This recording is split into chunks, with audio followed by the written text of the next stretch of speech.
everyone, welcome to my channel. My name is Evelyn. If you're new, you're welcome. If you're not new, you're welcome. Welcome to everybody. Thank you for stopping by to hang out with me again today. Please remember to subscribe to my channel. Please remember to also watch other videos I film about living, working, schooling in Germany, being a mom in Germany, being a family, or being an expat family in Germany. And if you like to see content like that, please remember to subscribe to my channel and also watch my other videos and share with people that you think might need it. So I'm talking about things I wish I knew before I moved to Germany, and I'm doing this video for you if you're in Germany or if you're planning to move to Germany, things you can take note of and stuff like that. So stay tuned. Okay, so things I wish I knew before I moved to Germany. The first one is the language. Oh my god. Of course I knew that English is actually not the lingua franca of in Germany here. However, what I wish I would have done was to learn the language. I think I've mentioned it once or twice on this channel before. I had about how many months, about more than 3 months from when my husband traveled to when I joined him, and I wish I would have learned the language at that point. I actually did not require any language skill whatsoever, even though as at the point when I went for my visa interview, the lady interviewing me was telling me that I need A2 or so. I'm like, no, check it again, I actually don't need it. And so because of the fact that I felt, oh, since I could do the interview without needing the language, maybe it's actually not needed like that. Maybe I'll be able to, I don't know what I was thinking, I'll be able to move around without learning the language. So if I had known, I would have maybe learned to at least maybe A2, B1, and I would have just maybe when I get here start building on it and all that. Because even though Berlin is an international place, an international state, you still need the language. Like, you still need the language to get by, to integrate. For instance, my child is already in Kita, is already in crèche. I need the language to communicate. I'm not that bad, but you know, it's needed. You want to go and buy something in a store, or you want to ask some questions from maybe government office and stuff like that. It's actually needed, like really needed. I wish I would have learned the language and focused. Even if not going to language school was an option because of work and all that, maybe YouTube, maybe dedicate 1 hour a day to learn on YouTube and stuff like that. So I wish I had learned the language before moving here. Number 2, again, cure for Arbeit. Oh my god, I am so disappointed in myself that I am actually just finding out at almost 4 years that there is an agency called Agentur for Arbeit.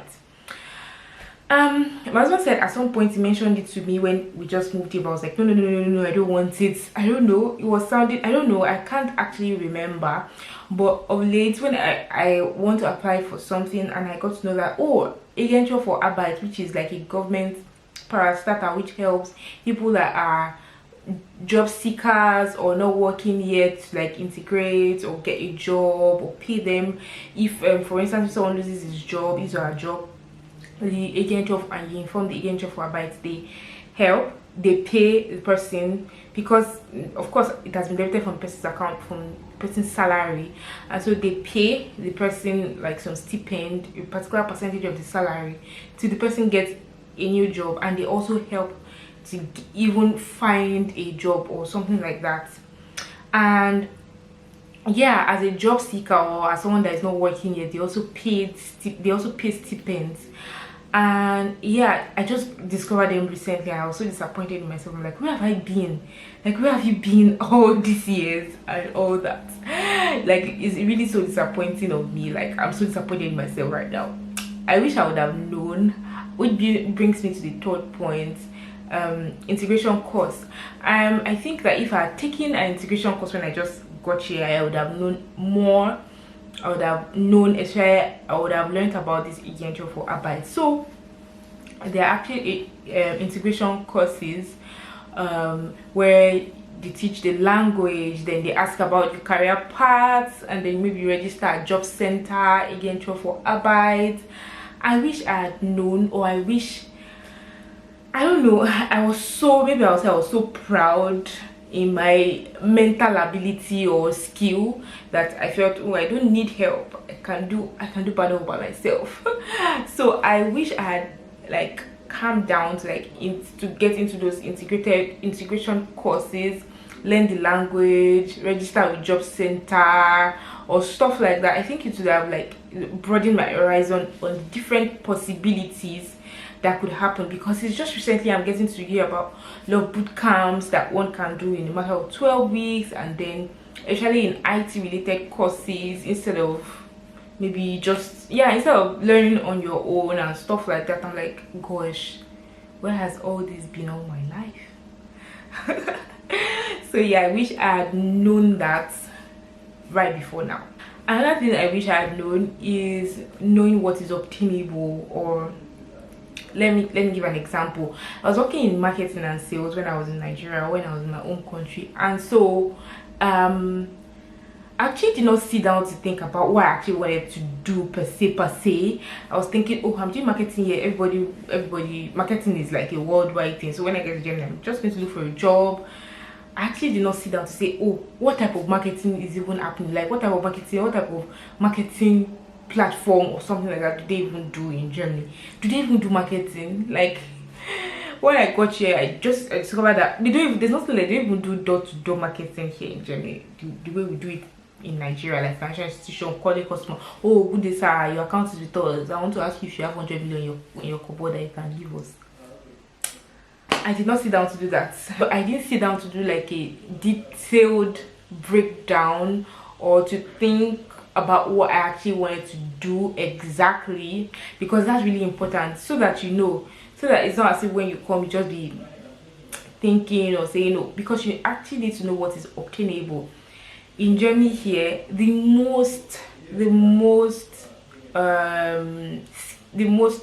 useful, and I say this without I stand to be corrected actually, the most sellable or obtainable, let's say obtainable, sellable skill that is here, that is selling or that is in the market, is IT, programming, project management, data analysts and stuff like that, fields in the IT, which is quite vast.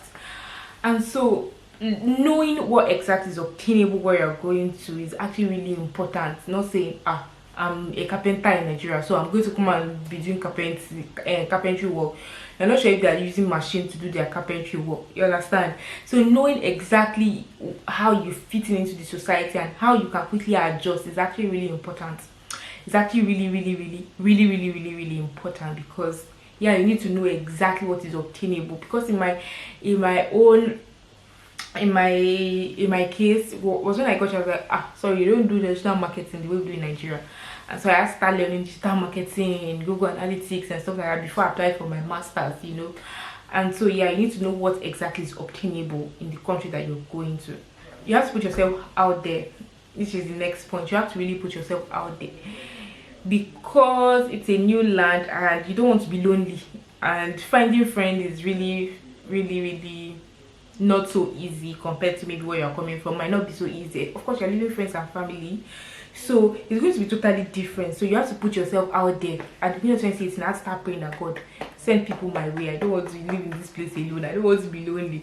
So you have to put yourself out there. Whenever I see someone that looks like me and all that, I chat the person on Instagram. People chat me. I chat the person, Alpha, let's meet, let's gist, let's talk and stuff like that. So sometimes I'm like, privacy and all that, but I try to put the little I can. Maybe that's the reason why I started my YouTube channel.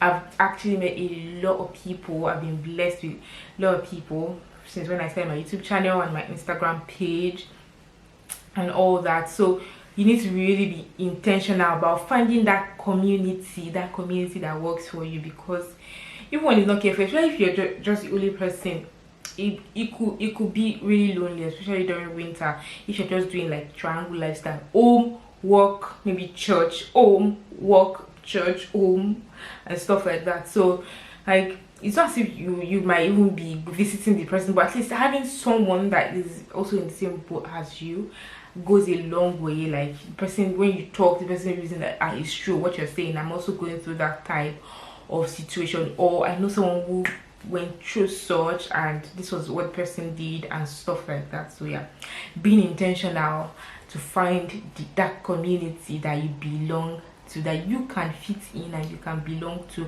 is really important. And I had to intentionally, and I am still intentionally doing it. Lastly, in Germany there are a lot of rules, a lot of bureaucracy, a lot of paperwork. Get ready to read lots of paperwork. Like, read your contract well. It's not like when they just say click I agree, sign it. Most times I usually take those contracts and translate it to English and see where exactly it is, because you could be signing something that is saying that I want to be renewing this every year, I want to be paying for this subscription every year, or I can't cancel at any point in time. So you need to know exactly what is inside those contracts.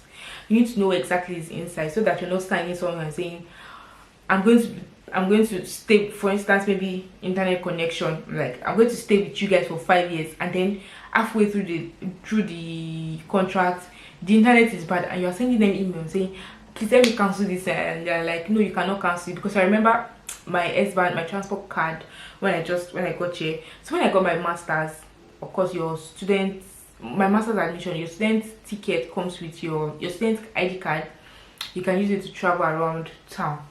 So I tried to cancel my S-Bahn card, my travel card. So when I tried to like cancel the transport card, they were like no, I could not cancel it until, I think I tried to cancel it since October.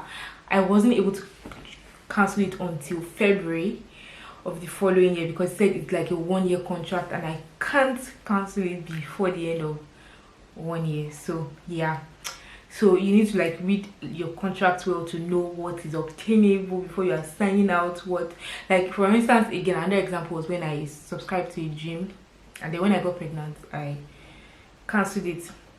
It was remaining few months. I'm like, okay, after like few weeks, I'm like, after my first, because it's supposed to be automatic, most contracts are automatic, like it's rollover. By the end of the first year you just get the debit alert that you subscribe for the following year. That's it, the money I've got from your account. There's nothing you can do about it. So really I was always on it, always checking for it. And so immediately I took in and I got pregnant, I just went to write them letter like, please cancel my subscription, no, I'll not be coming back next year. They were like, well, they said they have to see that I'm pregnant. I'll bring you booklets now. And then I took my hospital booklet, and I took it to them, and like, okay, I want to cancel the subscription and all that. And I wrote the letter and I told them, give me photocopy, so in case you people refuse to do this cancellation and you decide to debit me, this is what I'm going to be showing to the lawyer and all that. In conclusion, I would say that moving to a new place is a totally different experience, and so one should just keep one's mind open, because it cannot be compared to where you're coming from, of course, and no country is perfect. No country is perfect. Of course, you could say, oh, your country is more flexible than where you are right now, no much bureaucracy compared to where you're compared to where you are right now and all that. But yeah, I decided to move to the new land, and so to just be good to enjoy the process and see the good in everything and all that. And so with that, I've come to the end of this video. Thank you so much for watching. Please remember to drop a comment, like what you guys think about moving to Germany and all that. And so I'll see you on my next one. Bye.